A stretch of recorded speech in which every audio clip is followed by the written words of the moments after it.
Assalamualaikum warahmatullahi wabarakatuh. Perkenalkan, nama saya Govin dengan NIM 1930604043 dari kelas Mazawa 2, Prodi Manajemen Zakat dan Wakaf tahun 2019. Di sini saya akan menjelaskan tentang penghasilan pajak secara umum atau PPh. Baik PPh pasal 17 dan PPh pasal 26. Yang pertama akan menjelaskan tentang dasar hukum dari pajak penghasilan ini. Dasar hukum dari PPh atau pajak penghasilan yaitu tercantum dalam Undang-Undang Nomor 7 Tahun 1984 tentang pajak penghasilan berlaku sejak 1 Januari 1984. Perubahan terakhir atau yang keempat dengan Undang-Undang Nomor 36 Tahun 2008. Undang-undang ini mengatur tentang pajak atas penghasilan atau laba yang diterima atau diperoleh orang pribadi maupun badan usaha. Selanjutnya ada subjek pajak dan wajib pajak. Apa itu subjek pajak? Subjek pajak adalah orang atau warisan yang belum berbagi sebagai satu kesatuan menggantikan yang berhak, badan dan bentuk usaha tetap atau BUT. Selanjutnya ada wajib pajak. Wajib pajak ini adalah orang pribadi atau badan yang telah memenuhi kewajiban subjektif dan objektif. Selanjutnya, subjek pajak dapat dibedakan. Tentu subjek pajak dapat dibedakan. Subjek pajak dapat dibedakan menjadi dua. Yang pertama itu subjek pajak dalam negeri dan subjek pajak di luar negeri. Yang pertama ada subjek pajak dalam negeri, yaitu subjek pajak orang pribadi atau orang yang bertempat tinggal di Indonesia lebih dari 183 hari, tidak harus berturut-turut dalam jangka waktu 12 bulan atau dalam waktu 1 tahun pajak berada di Indo dan mempunyai niat bertempat tinggal di Indonesia. Dan selanjutnya itu ada subjek pajak badan yang itu didirikan atau bertempat kedudukan di Indonesia. Yang terakhir itu ada subjek pajak warisan yang belum dibagi sebagai satu kesatuan menggantikan yang berhak. Nah, selanjutnya itu subjek pajak luar negeri. Apa itu subjek pajak luar negeri? Subjek pajak luar negeri adalah subjek pajak orang pribadi atau orang pribadi yang tidak bertempat tinggal di Indonesia lebih dari 183 hari dalam jangka waktu 12 bulan yang menjalankan usaha atau dapat menerima atau memperoleh penghasilan dari Indonesia.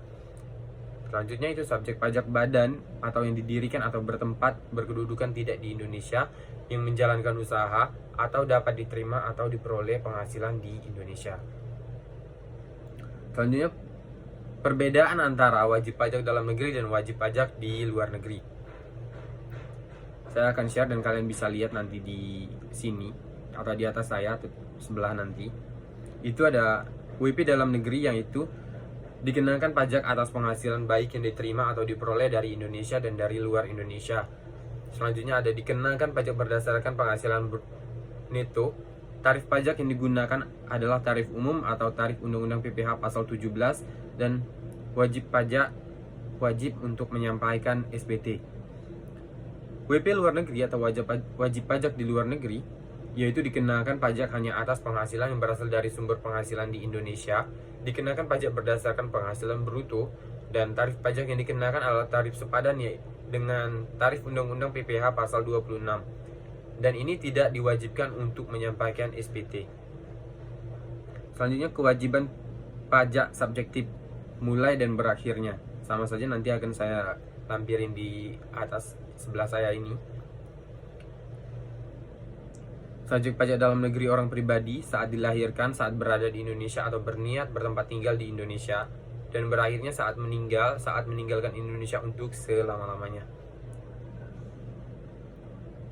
Yang tidak termasuk dengan subjek pajak yaitu ada badan atau perwakilan negara asing, perwakilan diplomatik dan konsulat atau pejabat lain dari negara asing, organisasi internasional sesuai SK Menteri Keuangan nomor 57/KMK 04 tahun 2000. Terakhir diperbarui SK Menteri Keuangan nomor 243/KMK 03 tahun 2003. Pejabat perwakilan organisasi internasional sesuai dengan SK Menteri Keuangan di atas. Selanjutnya ada objek PPh adalah penghasilan yang termasuk dalam pengertian penghasilannya. Nanti akan disampaikan di sini, kalian bisa baca nanti.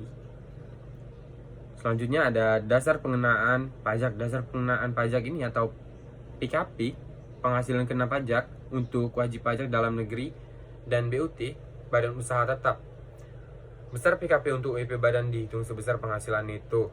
Besar PKP untuk UIP orang pribadi dihitung sebesar penghasilan neto dikurangi PTKP dan penghasilan bruto untuk UIP luar negeri.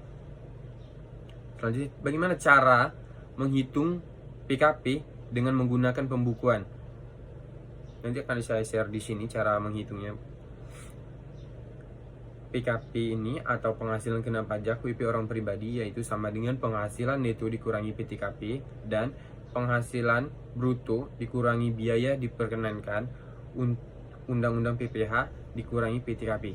Penghasilan kena pajak UIP badan atau usaha ini menggunakan sama dengan penghasilan neto.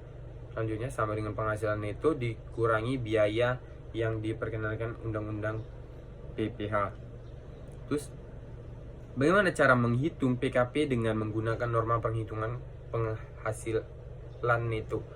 Yaitu besarnya penghasilan neto adalah sama besarnya dengan besar persentase norma perhitungan penghasilan neto dikalikan dengan jumlah peredaran usaha atau penerimaan. Yang pertama adalah peredaran bruto kurang dari 4.800.000.000 rupiah per tahun. Yang kedua itu mengajukan permohonan dalam jangka waktu 3 bulan pertama dari tahun buku. Dan yang terakhir itu adalah menyelenggarakan pencatatan. Dan selanjutnya ada PTKP untuk WP orang pribadi. Di sini nanti akan dijelaskan ada keterangan besarnya PTKP untuk tahun pajak dan untuk mulai dari tahun 2019, 2013 sampai ke tahun 2015. Selanjutnya ada tarif pajak. Tarif pajak ini bermacam-macam untuk setiap penghasilan.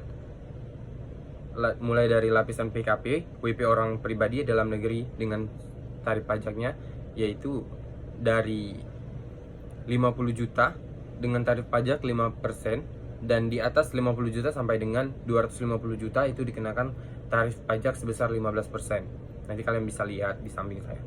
Selanjutnya ada badan usaha. Badan usaha adalah wajib pajak badan dalam negeri untuk dan bentuk usaha tetap adalah sebesar 28%. Dan yang terakhir tarif tertinggi sebagaimana dimaksud dengan ayat 1 huruf B dapat diturunkan menjadi paling rendah sebesar 25% yang mulai berlaku sejak tahun pajak 2010. Selanjutnya ada cara melunasi pajak. Pelunasan pajak tahun berjalan dengan pembayaran sendiri oleh WP untuk setiap masa pajak atau pembayaran pajak melalui pemotongan atau pemungutan pihak ketiga berupa kredit pajak.